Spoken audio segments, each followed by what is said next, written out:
Tripod असा बरा आहे घरी आता.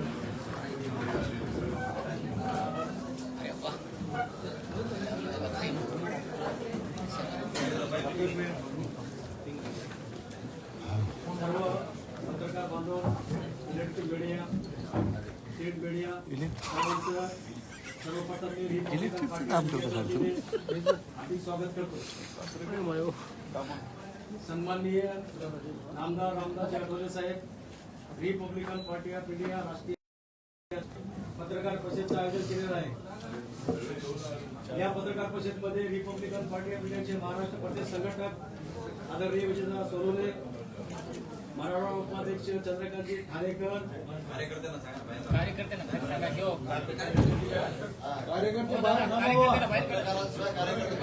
पत्रकाराशिवाय कार्यकर्त्यांनी आतमध्ये थांबू नये. एवढे काय करायचं रिपब्लिकन पक्षाचे बाहेरचा पत्रकार बांधव थांबतील फक्त हॉलमध्ये. कार्यकर्त्यांना बाहेर बसायचंय.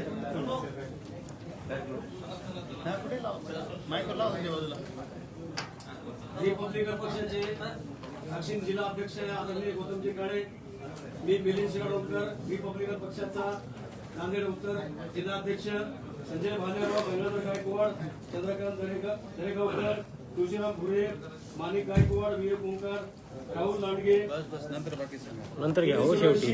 या सर्व कार्यकर्त्यांचं या ठिकाणी स्वागत करतो. आणि आदरणीय नामदार रामदास आठवले साहेब यांना केंद्रामध्ये मंत्रिपद भेटून 10 वर्षाचा कालावधी झालेला आहे. त्यांचं रिपब्लिकन पार्टी ऑफ इंडियाच्या वतीनं नांदेड जिल्ह्याच्या हार्दिक स्वागत करतो आणि त्यांच्या पुढील वाटचालीसाठी शुभेच्छा देतो. आदरणीय नामदार रामदास आठवले साहेबांना विनंती करतो की त्यांनी जमलेल्या सर्व पत्रकार बांधवांना संबोधित करावं.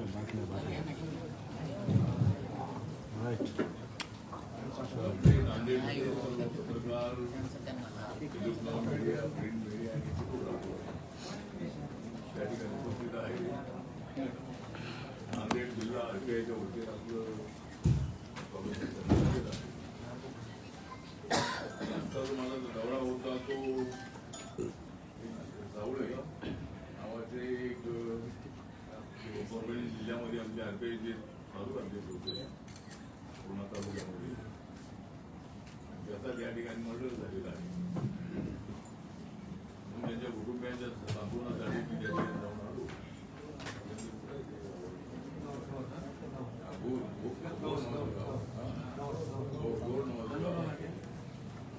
आणि त्यांच्या कुटुंबियांना भेटून मी आलेलो आहे.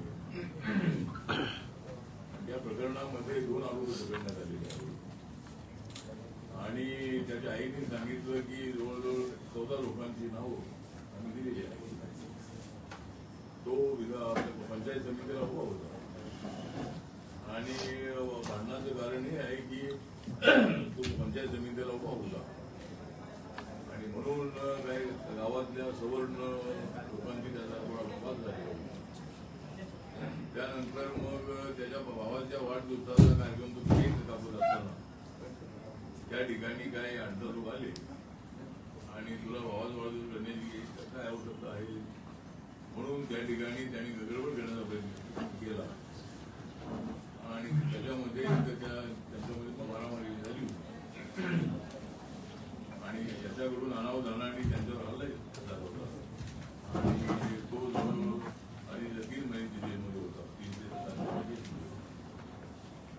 आणि त्यांनी जो गुन्हा केला होता त्याला शिक्षा झाली होता. नंतर तो बाहेर आल्यानंतर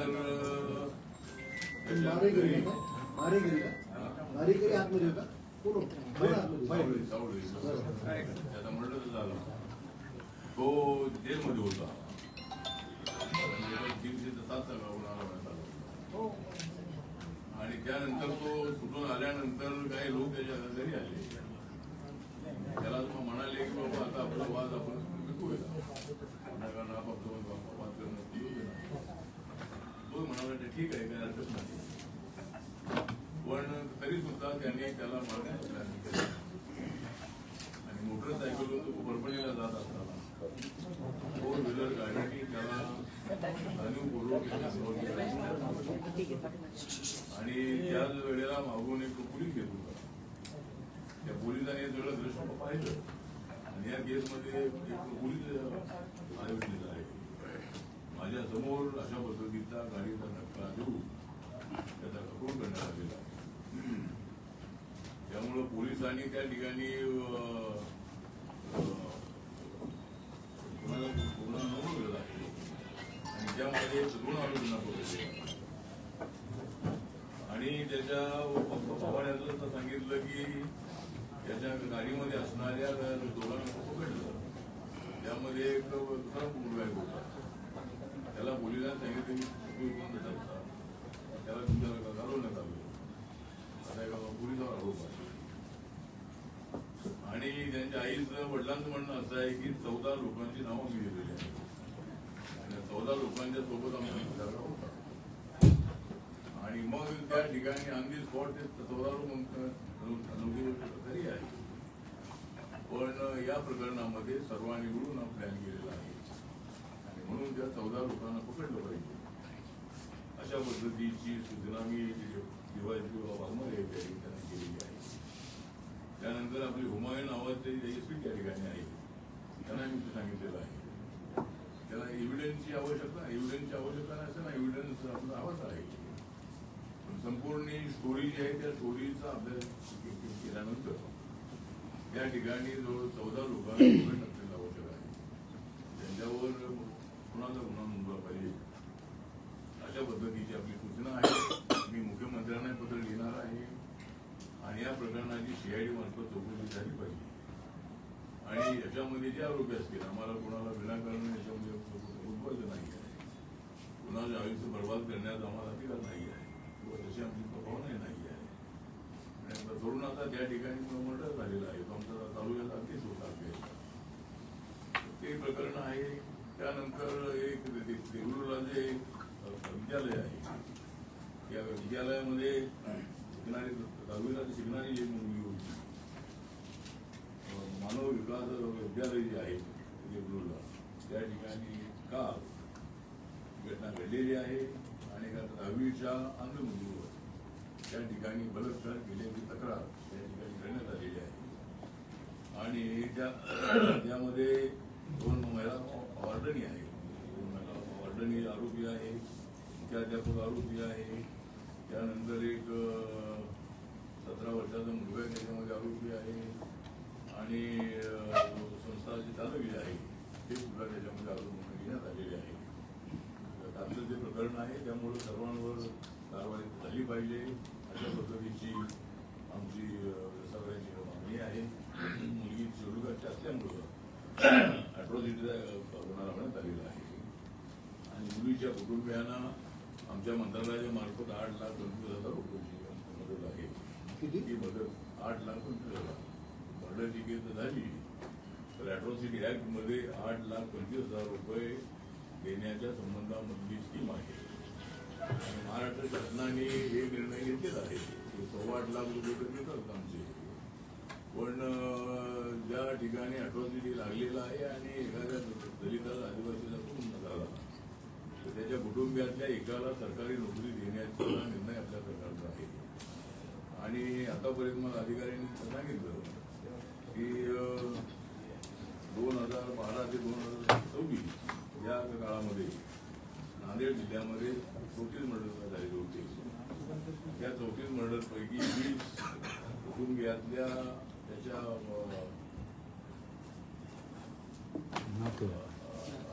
20 लोकांना नोकरी मिळालेली आहे.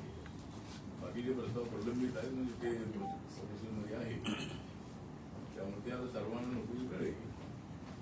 त्याच पद्धतीनं सांगितलं माहिती मिळालेली आहे की नांदेड जिल्ह्यामध्ये 25-26 मध्ये 80 झालेली आहे.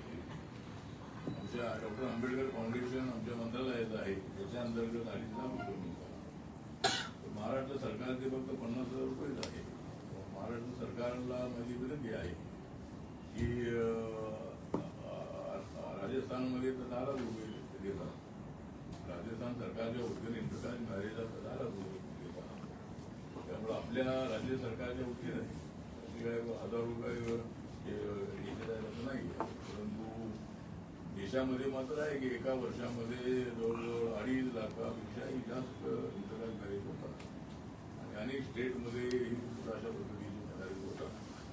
त्यामुळं महाराष्ट्र सरकारने 5 लाख रुपये ज्याला करावे अशा पद्धतीची आमची पक्षाच्या वतीनं मागणी आहे आणि मी मंत्री म्हणून पक्षाचा अध्यक्ष म्हणूनही मी मुख्यमंत्र्यांना घेणार आहे, संदेश सिद्धार्थ नाईक बद्दल घेणार आहे आणि याच्यामध्ये इंटरकास्ट मॅरेजसाठी 5 लाख रुपये करावे अशा पद्धतीची आमची मागणी आहे. समाजभूषण पुरस्कार हा माझ्या काळामध्ये अनेक वर्षांपासून चालू होता. दलित मित्र पुरस्कार नावाने हा पुरस्कार चालू होता आणि मी मंत्री चालू त्यावेळेला बाबासाहेब आंबेडकर दलित मित्र पुरस्कार या नावाने देण्यात आला आणि आता समाजभूषण पुरस्कार बाबासाहेब आंबेडकर समाजभूषण पुरस्कार या नावाने पुरस्कार देण्यात येतो. आणि दलितांच्यासाठी काम करणाऱ्या ज्या व्यक्ती आहेत अशा व्यक्तींना काही संस्थांना हा सन्मान देण्यात येतो. तर या अनेक लोक मला हे भेटले आपले दलित मित्रांनी समाजभूषण मिळालेलं आहे. त्यांची मागणी आहे की आम्हाला पेन्शन मिळाली पाहिजे. त्यामुळे 5,000 रुपये त्याला पेन्शन मिळायला हरकत नाही. समाजासाठी काम करणारे असे ज्या व्यक्ती आहेत आणि ज्या सगळ्या सिनियर सिटीजन आहेत त्यांना 5,000 रुपये मिळावे असा राज्य सरकारने निर्णय घ्यावा अशा पद्धतीची आपली या संबंधातली आहे. त्यानंतर आता महिना का वर्ष काय महिना का 5,000 बांधून नाही असं मिळत नाहीये. हो मागणी महिन्याला 5,000 रुपये मिळावे त्याची मागणी मुख्यमंत्र्यांनी बोलू हा निर्णय घेतला. सर त्यानंतर आता मी ज्या सरकारमध्ये आहे त्या सरकारमध्ये आमचं इंडियाचं सरकार आहे, नॅशनल डेमोक्रेटिक अलायन्सचं सरकार आहे आणि महिला आरक्षण बिल जे आहे ते महिला आरक्षण बिल प्रलंबित आहे. एक तर 2023 मध्ये हे बिल एक मताने संमत झालेलं आहे. या बिलाला काँग्रेस सहित सगळी अपोजिशनने सपोर्ट केला आणि हे बिल जे आहे ते बिल एक मताने संमत झालेलं आहे. पण मागच्या अधिवेशनामध्ये म्हणजे आता जे झालं त्याच्या अगोदरच्या अधिवेशनामध्ये अमित शहा साहेबांनी एक बिल आणलेलं होतं आणि त्या बिलामध्ये म्हणजे महिलांच्या आरक्षणाला पाठिंबा सगळ्या पक्षांनी दिला होता. पण किती जागा वाढवायच्या या संबंधात ते बिल होतं आणि डिलिमिटेशन करून करावं अशा पद्धतीने ते बिल होतं. तर ते बिल तर आपल्याला माहिती होतं सगळ्या पत्रकारांना की बिल असं होतं की 273 जागा 273 जागा महिलांसाठी द्यायच्या आणि सध्या पार्लमेंटच्या 543 जागा आहे आणि 2 अँग्लो इंडियनच्या असतात त्या काय इलेक्शनच्या नसतात, त्या अपॉइंटेड असतात. पण 543 जागामध्ये 273 273 जागा वाढवायच्या महिलांसाठी आणि लोकसभेच्या जागा 816 करायच्या अशा पद्धतीने बिल होतं. 20-25 वर्षानंतर डिलिमिटेशन करणं आवश्यक होतं. काय मतदारसंघ फार मोठी आहे त्याच्यामध्ये काय फक्त उत्तरेच्या जागा वाढणार आहेत, दक्षिणेच्या वाढणार नाहीत, महाराष्ट्राच्या गुजरातच्या वाढणार नाहीत असं नाही आहे. तर हे बिल असं होतं की प्रत्येक राज्याच्या ज्या जेवढ्या जागा आहेत त्या जागांमध्ये 1/3 जागा वाढवायच्या. लोकसभेच्या आणि विधानसभेच्या जेवढ्या आता जागा आहेत त्यामध्ये 1/3 जागा वाढवायच्या अशा पद्धतीने बिल होतं. त्या बिलाला काँग्रेस, समाजवादी पार्टी आणि अनेक पक्षांनी त्याला विरोध केलेला होता. त्यामुळे 54 मतांनी हे बिल हरलं आणि त्यामुळे 2/3 मेजॉरिटी असल्याशिवाय असं बिल पास होत नाही आहे आणि हे बिल पास झाल्याशिवाय कायदा होत नाही आहे. त्यामुळे आमचा प्रयत्न असा आहे की सगळ्या पक्षांनी याला पाठिंबा द्यावा. महिला आरक्षणाला यांचा पाठिंबा आहे, जर जागा वाढत आहे तर त्याला अडचण काय यांची मतदारसंघ खोटे होत असतील तर सगळ्यांचा फायदाच आहे आणि उत्तरेच्या जागा वाढतील आणि दक्षिणेच्या वाढणार नाही असं नाही आहे. प्रत्येक राज्याच्या जागा तेवढ्या पोर्टमध्ये वाढणार आहे. त्यामुळं सगळं विरोधी पक्षाला आमचं नम्र आव्हान आहे. राहुल गांधींना, अखिलेश यादवना, ममता बॅनर्जींना आणि इतर जे काही अपोजिशन आहे त्यांना आव्हान आहे. महिलांचं एक बिल पास आता होणं लवकरात लवकर आवश्यक आहे. त्याशिवाय 2029च्या लोकसभा निवडणुकीमध्ये आणि नंतर विधानसभेच्या निवडणुकीमध्ये महिलांच्या जागा वाढवू देणार नाही. त्यामुळे ते बिल पास होणंच त्यांना आवश्यक आहे. त्या बिलाला सर्वांनी पाठिंबा द्यावा, त्यामध्ये राजकारण करू नये असंही आपलं म्हणणं आहे. त्यानंतर आता एक पेपर फुटलीचा जो विषय आहे, पेपर लीक होण्याचे अनेक प्रकार चांगली नाही आहे. सरकारलाही त्याच्याबद्दल सुचत नाही. सरकारला त्याबद्दल चिंता आहे. समाजामध्ये अशा काही व्यक्ती आहेत की आम्ही किती कायदे केले तरी कायदे केले तरी कायदे मोडणारे लोक आहेत. त्यामुळं कायदा आवश्यक आहेच आहे, कायदे असलेच पाहिजे. पण समाजामध्ये अशा घातक अशा पद्धतीच्या प्रवृत्ती आहे आणि त्यामुळं मागच्या वेळेला नीट एक्झाममध्ये पेपर लीक झाले आणि आमचे अभिजित लिपके यांनी अमेरिकेतून येऊन आणि काँग्रेस जनता पार्टी स्थापन केली. मला वाटतं त्यांनी अमेरिकेतच स्थापन केलेली होती.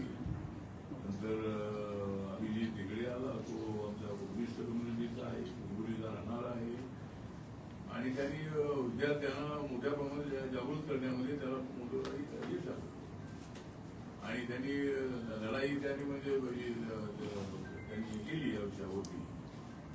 आणि माननीय नरेंद्र मोदी सरकारने सुद्धा त्यांच्या भावनांचा विचार करून धर्मेंद्र प्रधान यांचा राजीनामा घेतलेला आहे.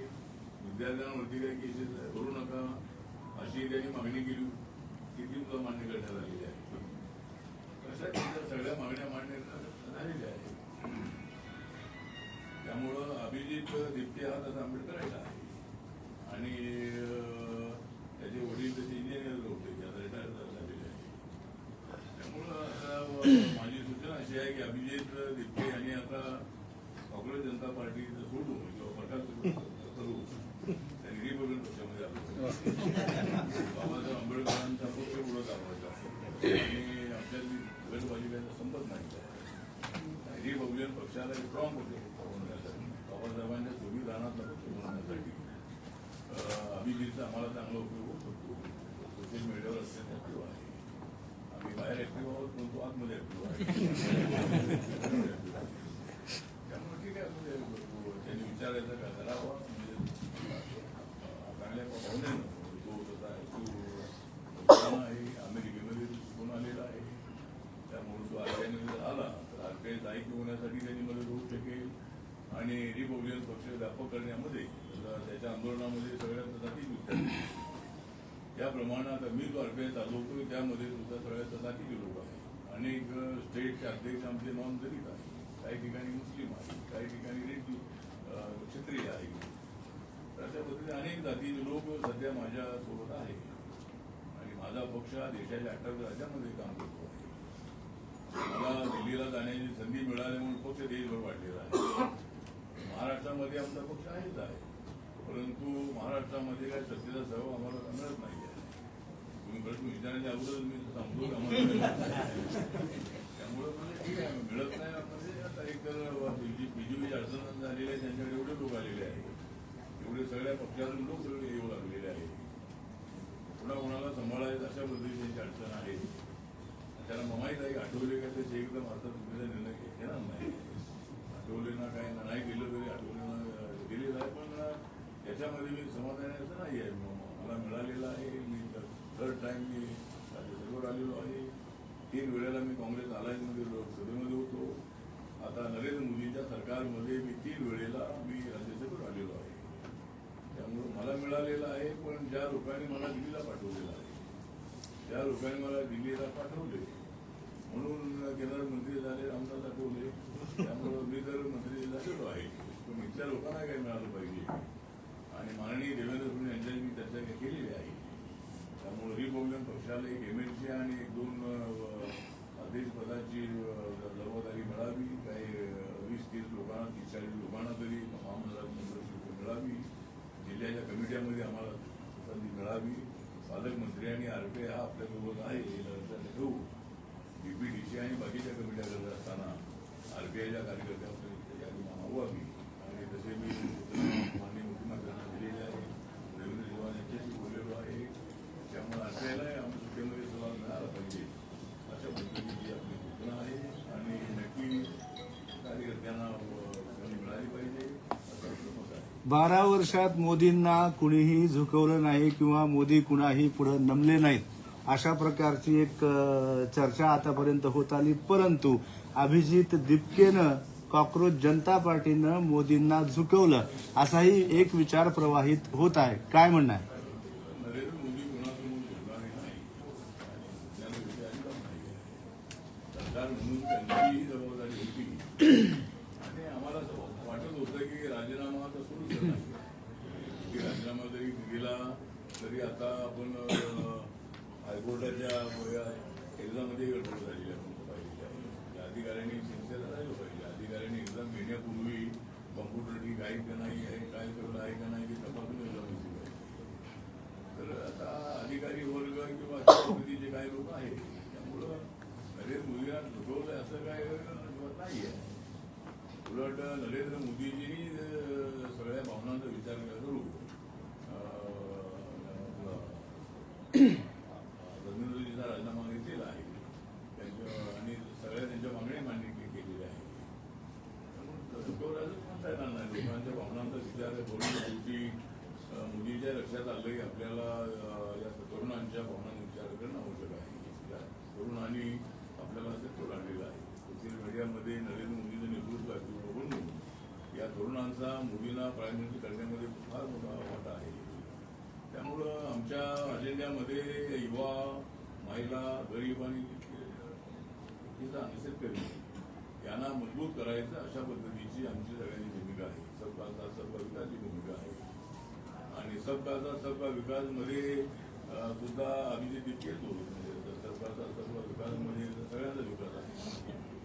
ठीक आहे. तर आम्ही 12 वर्षामध्ये जेवढं करणं शक्य आहे तेवढं केलेलं आहे. सगळेच प्रश्न सोडून आमचा पुरावा नाही आहे. अजून आम्हाला जर कार्यकाल मिळाला तर आम्ही अजूनही चांगलं देशाचं भलं करू असं आम्हाला वाटत आहे.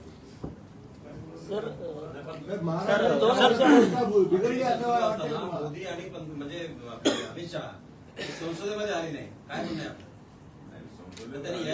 नाही संसद आला संसद चालली तर येणार. संसद रोज याच्यात होत होती. त्या मंत्र्याच्या संसदेमध्ये काम असतं ते मंत्री त्या ठिकाणी येतात. अमित शहाच्या कुठल्या विषयाची चर्चा त्या ठिकाणी रोज गोंधळ होता. त्यामुळे गोंधळी करतात आणि म्हणतात आल्यामुळे गोंधळ होत होता. सर दीड दोन महिना सर 1.5-2 मिनिटाच्या वर कधी सभागृह चाललं नाही या 20 दिवसात. 1.5-2 मिनिटाच्या पेक्षा जास्त वेळ एवढा गोंधळ 20 दिवसामध्ये कधी म्हणजे चाललंच नाही ना सभागृह. नाही सभागृह म्हणजे मंत्र्याला असं आहे की अमित शहा संसदेमध्ये जरी आले नसले तरी ते संसदेच्या परिसरात त्यांच्या ऑफिसमध्ये असायचे.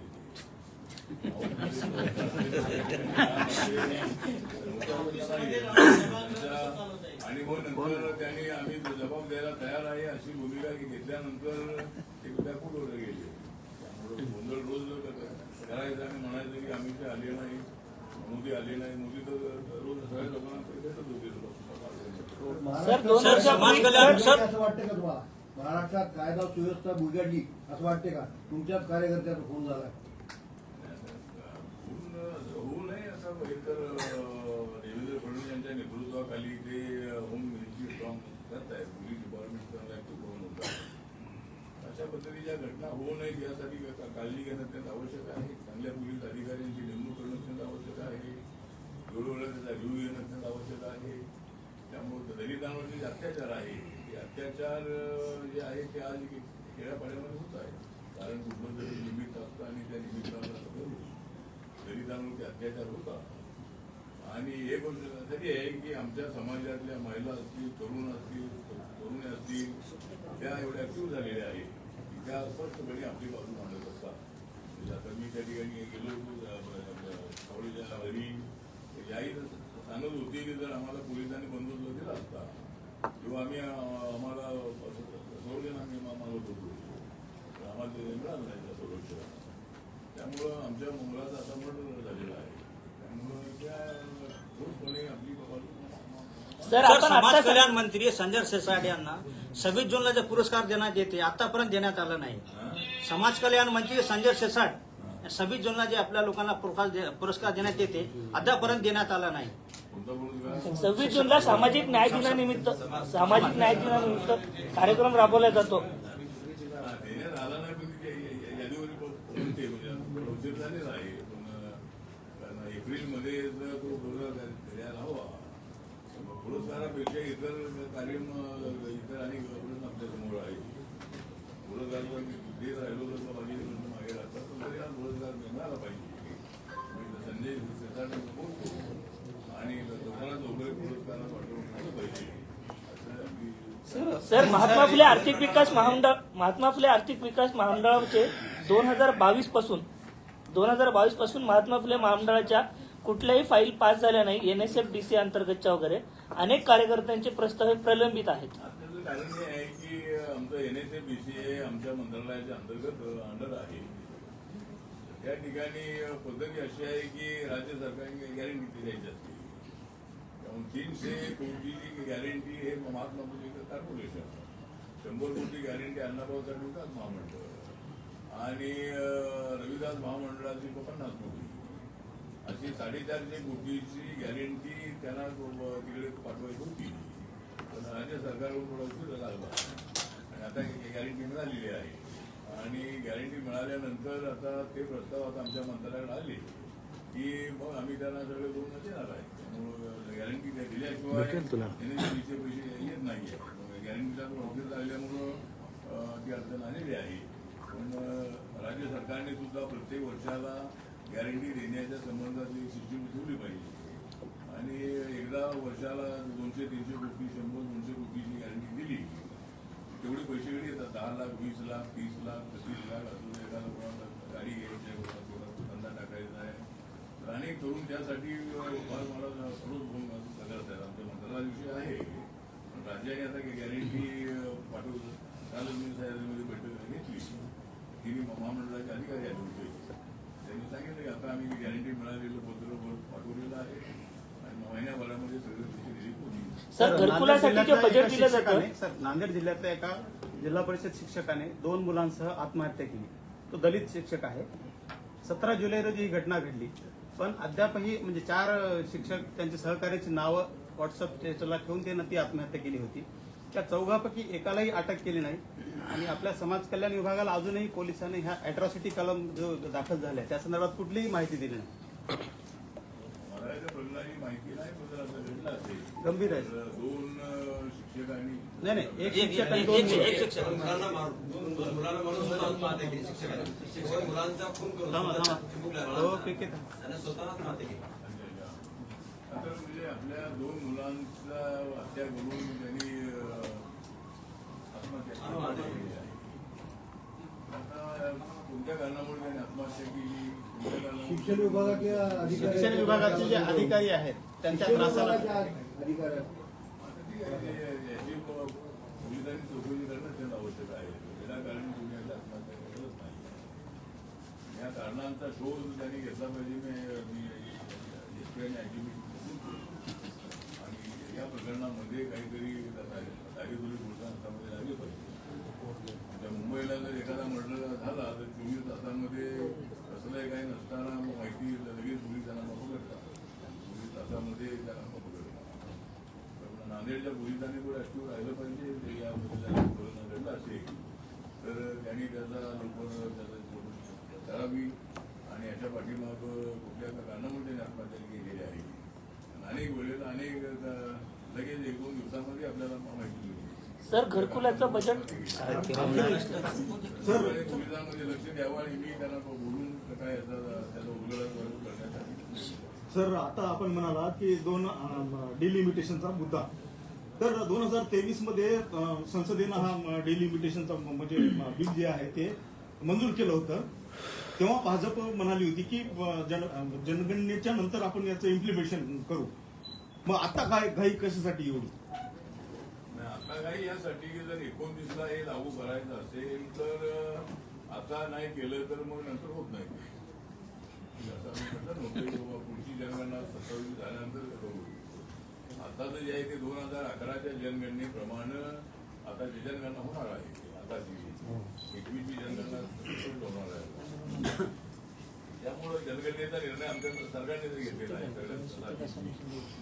आणि आता त्या जनगणनेच्या अगोदर आता ते हवा अशी आमच्या सरकारची इच्छा आहे. जर सभागृहाने मान्य केलं तर गरज होणार आहे. आमचा प्रयत्न आहे की सगळ्या पक्षांनी पाठिंबा द्यावा, सगळ्या पक्षांनी काय बोलणं सुरू आहे. एनडीएच्या वतीनं काय पक्षांच्या बरोबर काय नेतृत्व होत आहे, त्याच्यात काय सुधारणा आहे, काय आहे. आता पवार साहेबांचे जे खासदार आहेत ते मोदी साहेबांना पवार साहेब एका एनडीए महिन्यात भेटून आलेले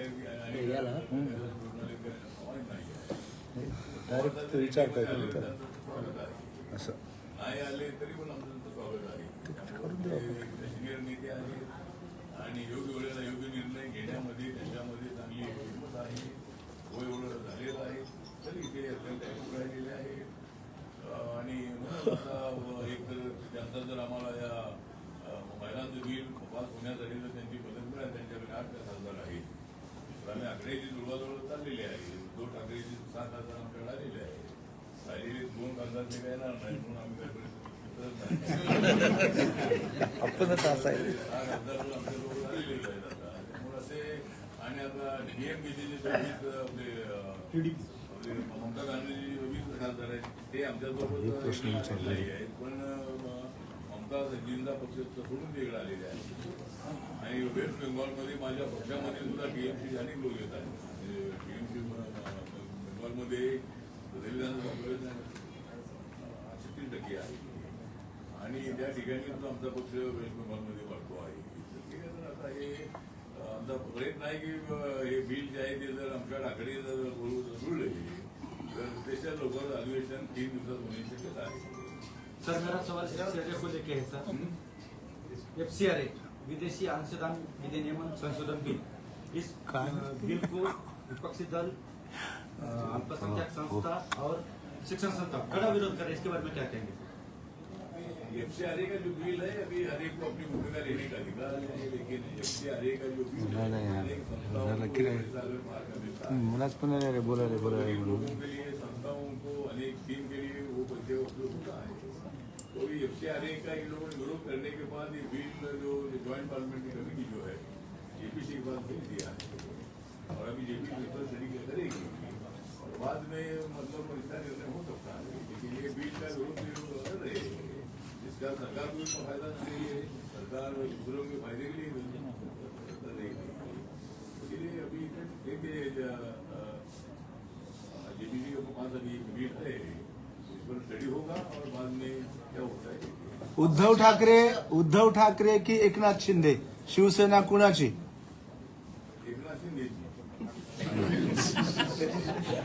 सर काँग्रेसचे अध्यक्ष मल्लिकार्जुन खरगे लाल किल्ल्यावरून एक शब्द लाल किल्ल्यावरून पंतप्रधानांनी दिमागी नसलेली विद्यार्थ्यांना म्हटलेलं आहे आणि त्यावर ट्रोल होतात पंतप्रधान. एक तर प्रधानमंत्र्यांचं म्हणणं लाल किल्ल्यावर असं होतं की जो नक्षलवाद आहे, अनेक ठिकाणच्या नक्षलवादाला संपवण्यामध्ये अनेक नक्षलवाद्यांनी आपल्या मेनस्ट्रीममध्ये प्रवेश केलेला आहे. म्हणजे आपल्यामध्ये मेन त्यांनी नक्षलवाद सोडून ते आपल्यासोबत आलेले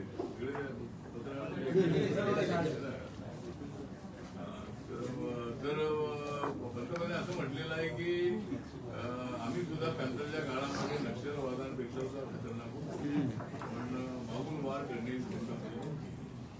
आणि आम्ही फक्त बोलत होतो. आम्ही काही करत नव्हतो. नाही बोलत होतो म्हणजे आम्ही म्हणतो आम्ही अन्यायाचा प्रतिकार करणार वगैरे.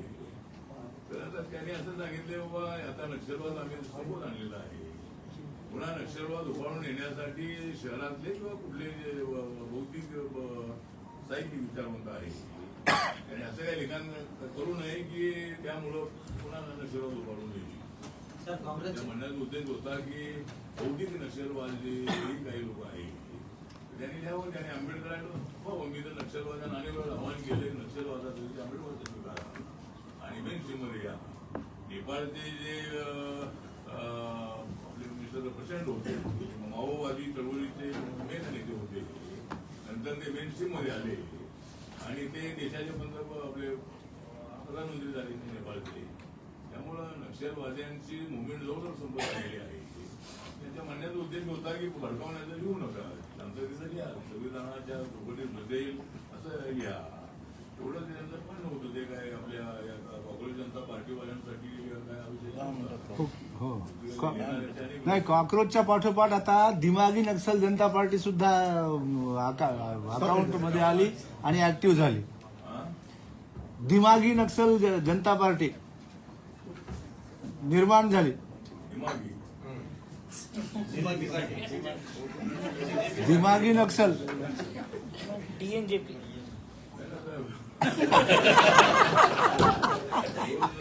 पार्ट्या होत आहे आणि जेवढ्या जास्त पार्ट्या होतील तेवढा आमचा फायदा आहे. जास्त पार्ट्या आणि त्यांनी सगळ्यांनी निवडणूक लढावी आणि आम्हाला पुढे जाण्याची संधी द्यावी. आम्ही येणारच आहोत. आमचा प्रयत्न आहे. लोकशाहीमध्ये राहुल गांधी हे रोज मजूर टीका करत आहेत आणि त्यामुळे आमचा जास्त फायदा होतो आहे. त्यामुळे राहुल गांधी किंवा सगळ्यांनी जेवढ्या शिवाय द्यायच्या तेवढ्या शिवाय त्या द्याव्या. मोदी मात्र एका जागेवर होणार नाही. त्यामुळं एकतर मोदीच्या विरोधामध्ये एकदम अशा पद्धतीनं बोललं जाते. त्यामुळे पंतप्रधानांचा आदर करणं आवश्यक आहे. पूर्वीची परंपरा वेगळी होती. लोकसभेमध्ये विरोधी पक्षाला सुद्धा लोकशाहीमध्ये सन्मान आहे. आणि पूर्वीच्या काळामध्ये आम्ही कांद्याच्या काळामध्ये जेवढे आंदोलन करत होतो, अशोक चव्हाण जेवढे मुख्यमंत्री होते, चंद्रकांत पवार साहेब जेवढे मुख्यमंत्री होते, शरद पवार मुख्यमंत्री होते, त्यानंतर वसंतदादा पाटील मुख्यमंत्री होते, तेवढे ते आमचा आदर करायला करत होते. आम्ही त्यांच्या विरोधात बोलत होतो, मोर्चे काढत होतो. तरी सगळ्यात अगोदर मला त्यामध्ये बोलवायचे. त्यामुळं लोकशाहीमध्ये भावनांचा विचार करणं आवश्यक आहे आणि मागण्यांसाठी आमचा मोर्चा असतो. आम्ही मोर्चाच्या वेळेला काढलेला आहे.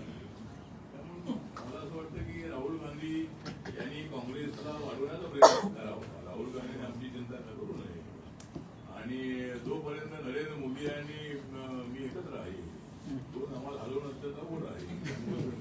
हलवायचा प्रयत्न करा. पुढच्या वेळेला तुम्हाला सत्ता मिळेल, तुम्हाला त्या शुभेच्छा आहे. आम्हाला सत्ता मिळेल, आम्हाला शुभेच्छा द्या. पण पॅन्थरच्या काळात सर रामदास आठवले जसे आक्रमक होते, सध्याच्या काळात संसदेमध्ये पॅन्थर तसे आठवले तिथे दिसतील का आम्हाला? काय करावं म्हणजे हे आग्रह राहिलो तर मंत्रिपद मिळणार नाही.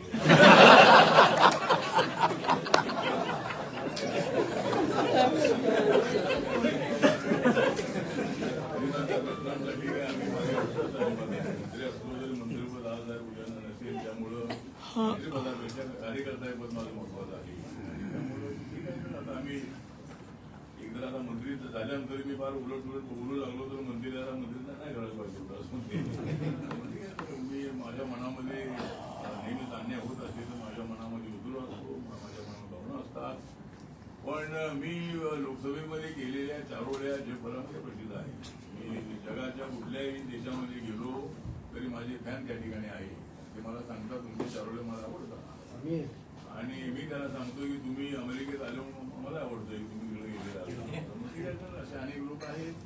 माझी स्टाईल थोडी वेगळी आहे. लोकांना अनेक लोकांना आवडत नसेल ही, पण ती मॅक्झिमम 95% पेक्षा जास्त लोकांना माझी पद्धत आवडते आणि ते सांगतात की तुमचे चारोळे आम्हाला आवडतात. आणि ज्या भगिनी आमच्या बहिणी आहे अशाही महिला युट्यूबवरती बघत असतात. त्यामुळे ठीक आहे. तर माझी स्टाईल आहे आणि आपल्या सगळ्यांना मला पाठिंबा आहे. जोपर्यंत तुमचा मला पाठिंबा आहे तोपर्यंत मी दिल्लीत राहणारच आहे आणि नंतर